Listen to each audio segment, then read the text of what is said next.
All right, back at the welding shop. The 58 is progressing very well.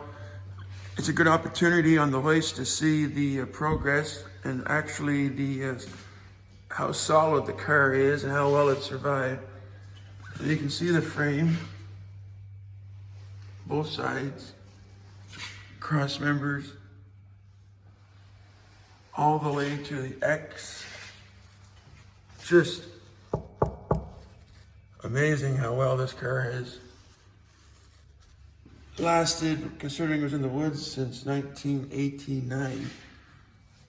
And again, floors are being done, but there's still surprisingly how much is still left of the floors.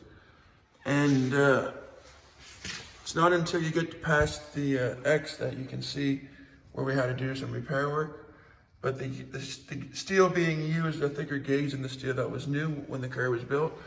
So will in essence be a stronger car than it was when it was brand new in 57 for the 58 model year. Either way, I wanted to show you how good this car is. Even this trunk floor, how it survived. I mean, the gas tank used to be here, but still, considering where it's sat in the dampness, it's surprised that anything's left at all of this car.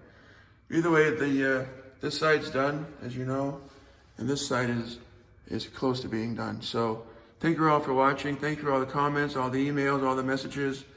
I'm glad you love this car as much as I do.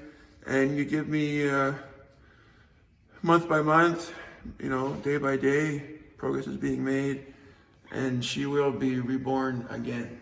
So there is an afterlife to these old Cadillacs. So thank you all for watching, and I'll see you down the road.